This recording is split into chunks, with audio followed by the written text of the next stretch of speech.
So guys, let's discuss this question. Question is, state the factors determining the choice between senses and sampling inquiry. अगर senses या sampling method है for data collection, हमें उन दोनों में से choose करना हो तो हमारे दिमाग में क्या क्या फैक्टर्स आएंगे कि ये मतलब सेंसेस मेथड यूज करें कि सैम्पलिंग मेथड यूज करें, ये पूछा गया. तो the first thing that comes to our mind is the number of population. Population कितनी है? अगर पॉपुलेशन लार्ज है, ह्यूज है, एंड पॉपुलेशन अगर लो है, ठीक है, अगर पॉपुलेशन बहुत ज़्यादा हाई है, देन इन दैट केस वहाँ पर हम सैम्पलिंग मेथड यूज़ करेंगे, सैम्पल इंक्वायरी यूज़ करेंगे. रीज़न बीइंग कि लार्ज नंबर ऑफ पॉपुलेशन में क्या होता है, अगर हम हर एक इंडिविजुअल के पास जा जाके कलेक्ट करेंगे जैसा हमें सेंसस मेथड में करना पड़ता है, तो वो बहुत ही ज़्यादा एक्सपेंसिव और टाइम कंज्यूमिंग मेथड हो जाता है. और वहीं अगर छोटी पॉपुलेशन है, कम पॉपुलेशन है, तो उस केस में हम सेंसस मेथड का इस्तेमाल कर सकते हैं कि उससे हमें थोड़ा सा एक्यूरेट डाटा मिल जाता है. टाइम तो ज़्यादा लगता है, बट अगर कम पॉपुलेशन होगी तो हम वो टाइम मैनेज कर सकते हैं क्योंकि सेंसस मेथड में एक्यूरेसी बहुत ज़्यादा होती है कि डाटा आपका बिल्कुल एक्यूरेट आता है. Second is availability of funds and resources, कि हमारे पास कितने पैसे हैं या कितने रिसोर्सेज हमारे पास हैं.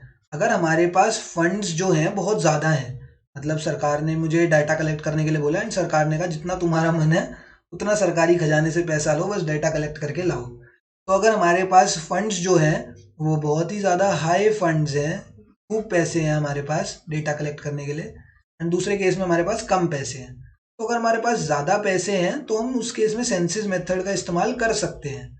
क्योंकि ये है एक्सपेंसिव मेथड, क्योंकि हमें इसमें हर एक इंडिविजुअल के पास जाना है. सेंसस मेथड में क्या है, हर एक इंडिविजुअल के पास जाके डेटा कलेक्ट करना है. तो जब हमारे पास ज़्यादा पैसे होंगे एंड ज़्यादा रिसोर्सेज और फंड्स होंगे तो हम सेंसस मेथड का इस्तेमाल कर सकते हैं. रीज़न बीइंग कि सेंसस में ना थोड़ी एक्यूरेसी ज़्यादा होती है, तो हमारा जो डाटा होगा बहुत ही ज़्यादा एक्यूरेट होगा, बस उसमें पैसे और टाइम थोड़ा ज़्यादा लगता है. तो अगर हमारे पास पैसे ज़्यादा हैं तो हम सेंसस मेथड का इस्तेमाल कर सकते हैं. दूसरी चीज़, अगर हमारे पास पैसे कम है एंड हमें फिर भी डेटा कलेक्ट करना है तो हम सैम्पलिंग मेथड का इस्तेमाल कर सकते हैं, क्योंकि उसमें हमें छोटे छोटे सैंपल्स बनाने होते हैं एंड इन सैंपल्स के थ्रू हम डाटा कलेक्ट करते हैं. तो अगर फंड्स की कमी है देन सैम्पलिंग मेथड का इस्तेमाल होगा, फंड्स ज़्यादा हैं तो सेंसस मेथड का इस्तेमाल होगा. Third is nature of the population. Nature of the population is not very important.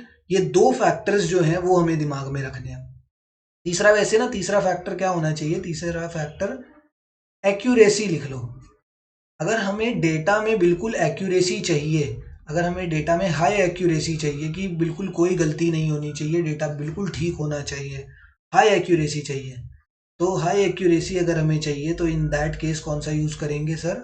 अभी तो आपने बोला ये एक्यूरेसी किस में ज़्यादा होती है, सेंसस मेथड में ज़्यादा होती है, ठीक है, इसमें एक्यूरेसी ज़्यादा है सर. तो in census method accuracy is very high, and अगर हमें थोड़ी बहुत लो एक्यूरेसी से भी काम चल जाएगा, कोई दिक्कत नहीं है कि थोड़ी बहुत अगर कम भी हुई एक्यूरेसी, तो सैम्पलिंग मेथड का इस्तेमाल कर सकते हैं.